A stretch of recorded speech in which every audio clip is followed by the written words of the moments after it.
Nah itu Nabi berpesan, kalau ada kelompok Islam yang sedang solid, kok ada yang ingin memecah, itu boleh diperangi. Fadribu bisab itu boleh dilawan. Karena kelompok itu melawan mayoritas mainstream Islam di Indonesia kayak NU Muhammadiyah. Itu mereka punya semangat itu baru berapa hari. NU Muhammadiyah merawat Islam di Indonesia itu sudah puluhan tahun. Mereka merawat Islam dengan semangat baru beberapa hari. Ini rumah tenan ini ngaji. Saya bertaruh betul. Saya bertanggung jawab di depan Allah.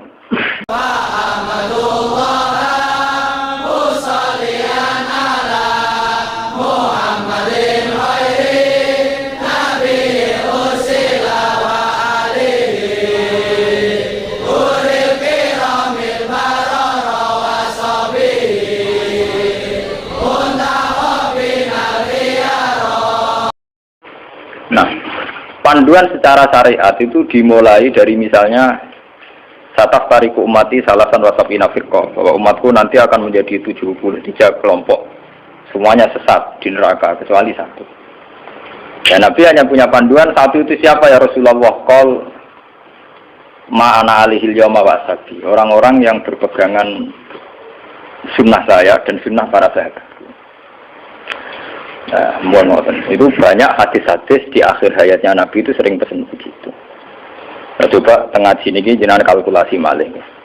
Ini kan teng Bukhari diterangkan ketika banyak fitnah itu ngendikane Nabi ini kan dipandu talzam jama'atul muslimin, kita harus ikut mayoritas. Ini urung ana tenan. Apapun kecewa sampeyan terhadap komunitas tertentu atau partai tertentu atau ormas tertentu, kita harus ikut mayoritas.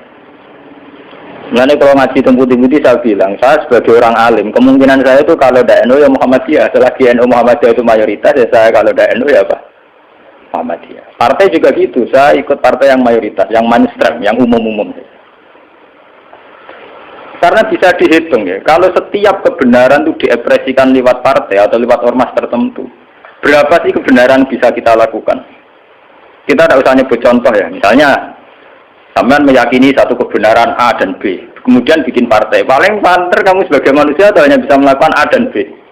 Ada partai tertentu yang ingin memperjuangkan kebenaran tertentu. Paling banter hanya memperjuangkan 1-2 bentuk kebenaran. Nah, masalahnya ketika semua ini punya ruang gerak untuk bikin kelompok, kelompok ini akan menjadi banyak dan nggak terkendali. Semuanya punya bendera sendiri, punya partai sendiri, punya ormas sendiri. Coba sekarang tuh sampean kalau melihat di berita-berita, berapa kelompok yang atas nama karena Nabi serbanan hitam merasa harus serbanan hitam.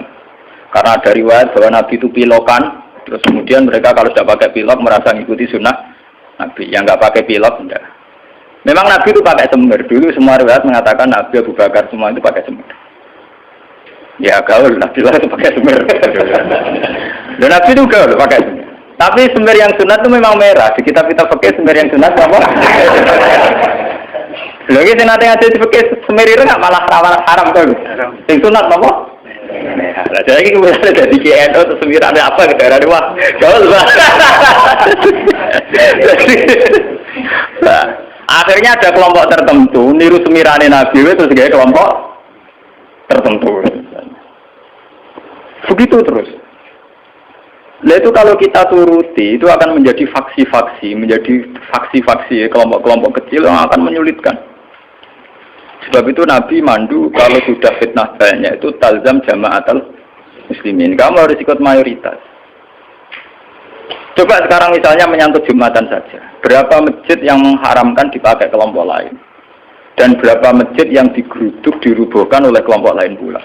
Hanya karena satu keyakinan kebenaran kemudian diekspresikan dalam bentuk ibadah. Misalnya masjidnya A beda dengan B, B dengan apa?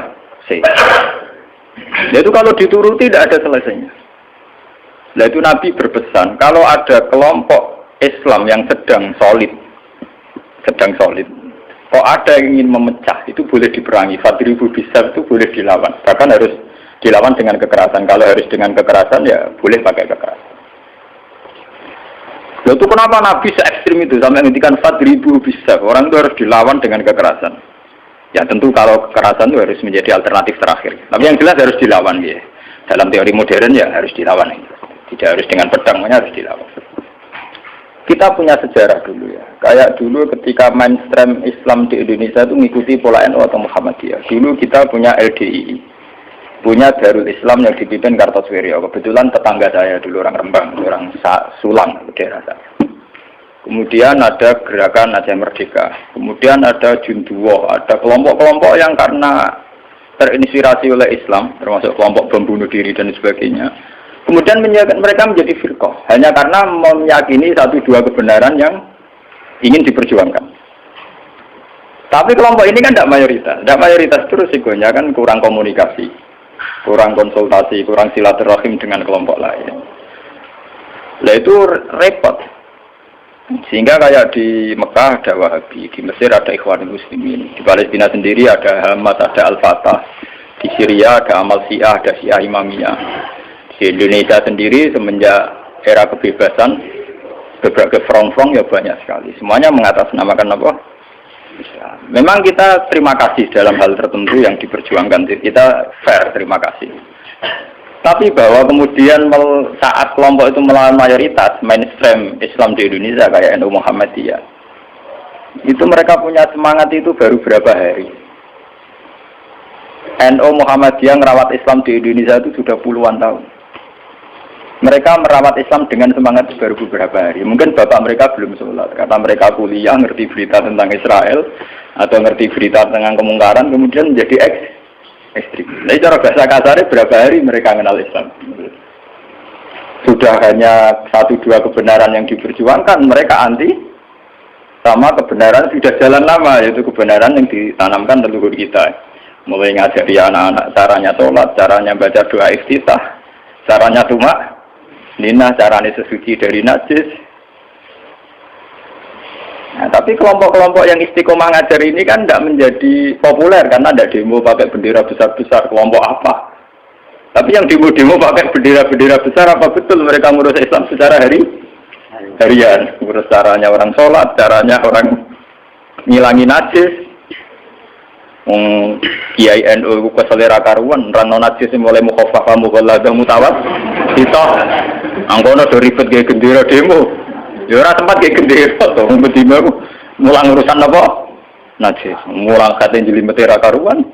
Ana muktada mutamayiza, mukhayyirah takhayyirah sampai mbono sing damun akhlak aku ambek ora aqua. Iku entek energi menapa? Entek.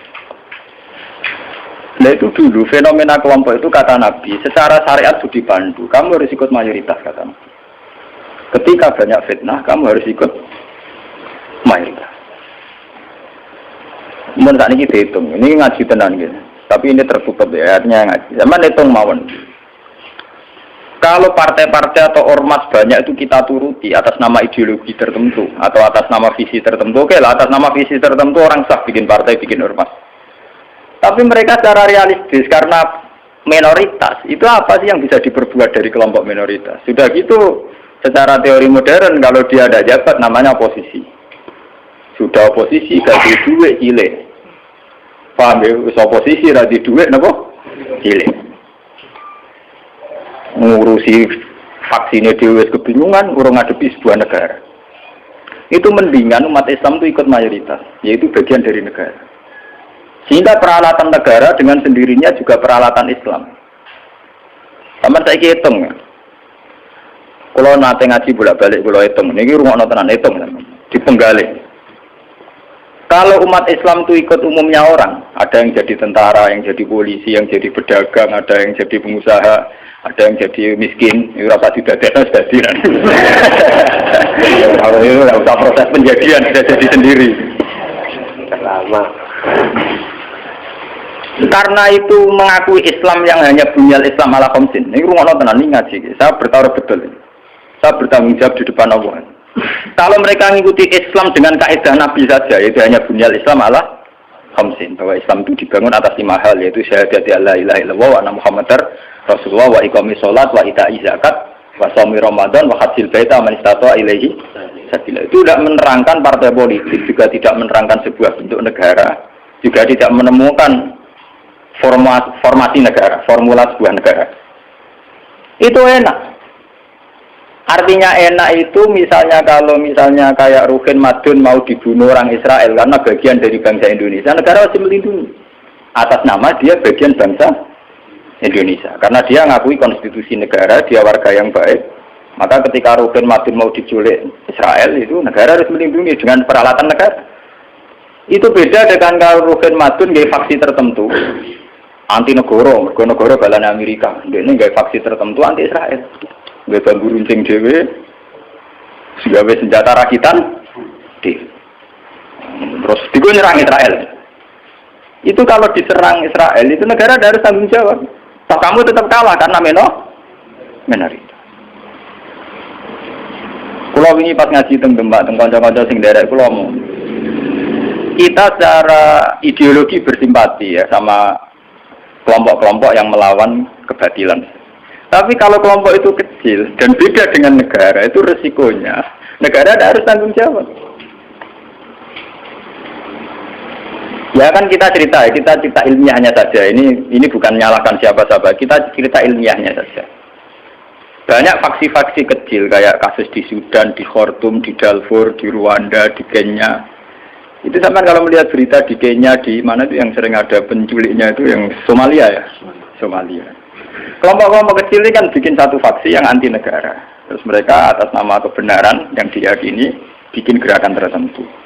Hamas juga beda dengan Al-Fatah sebagai penguasa, yaitu karena presidennya dari kelompok apa? Fatah. Itu untuk menghadapi musuh itu repot, karena dia tidak dihitung sebuah negara, tapi dihitung sebuah kelompok. Tapi kalau para kiai itu ikut bagian dari negara, itu yang harus melindungi negara. Sehingga dengan sendirinya, kalau kita bagian dari negara kayak Ruhin Madun ya ikut punya Kodam Brawijaya, ikut punya Kodam Diponegoro, ikut punya Pangdam Jaya. Karena negara harus melindungi rakyatnya dan itu rakyat yang sah karena tidak rakyat yang mau bikin kelompok yang anti negara. Jadi hitung-hitungan strategis. Sebab itu sejarah Wali Songo itu tidak ada yang tidak ngakui sistem negara. Dulu ketika Sunan Ampel itu dapat Ampel Denta itu bagian dari Majapahit. Ketika beliau ingin bikin negara juga ngakui sistem pola negara, yaitu pola negara saat itu harus dipimpin seorang raden sehingga Sunan Ampel tidak nyuruh wali-wali yang lain, tapi nyuruh Sunan Raden sinten Fatah. Begitu terus zaman Basim Asy'ari juga ikut Masyumi, ngakui proses bernegara secara konstitusional, sehingga Basim ya ikut Masyumi saja, ke kelompok bagian dari negara. Dulu ketika era Soekarno ya ada kabinet K4 termasuk NU yang ngakui proses hukum negara. Karena dengan NU ikut partai politik dan bagian dari negara itu kalau diserang Malaysia atau Portugal ya ada nyerang Indonesia. Itu beda dengan kita misalnya kecewa sama negara terus bikin kelompok tertentu yang anti negara. Itu kalau kelompok lain nyerang ya kamu sebagai kelompok bukan sebagai negara. Dan itu risikonya tinggi. Artinya secara syariat itu Nabi benar ketika memandu tazam jamaatul muslimin. Kamu ikut kelompok mayoritas orang Islam. Tidak orang mukmin. Muslimin itu lebih preman. Muslim itu ya preman mlebu, gento ya napa? Mlebu, mulai sing kaya kula rapati gento malah mlebu. Lho nggih karena aturan Islam, kalau dalam terminologi agama, muslim itu kelasnya itu paling rendah, paling umum. Karena kelas pertama itu Islam, terus iman, terus Islam. Makanya di Quran itu qolatil a'rabu amanna. Qul lam tu'minu walakin qulu aslamna. Lah dene Quran qolatil a'rab amanna. Wong desa muni amanna. Sajane urung level e muni amanna, lagi aslam. Nah, padahal Nabi nyuruh tazam jamaatul muslim. Wis pokoke melok umume wong Islam. Mana kula pun bolak-balik cerita. Saya ini termasuk ulama yang mboten nate salat tahiyat masjid diwarang. Mergo umume wong ra salat melok ra salat. Saking kula lho nggih, tapi aja tiru lho. Karena saya begitu berangkat dari muata ilmu saya gitu loh. Jadi orang krono kaslan tak hitung secara strategi menapa. Nah, toko-toko kula tak ngene kula seneng. Wah, cocok ngene Gus Pak, umume wong. Kula gereja nggih biasa, marung nang pasar nggih biasa, santai mawon. Nanti bakule nggih bangga. Gus Pak sering jarang mriki. Aku lho ora urusan ana cerita ulama marung muruah ora buan. Bapak yang umume wong Islam marung ya napa? Termasuk umumnya kasus sida-sida duwe.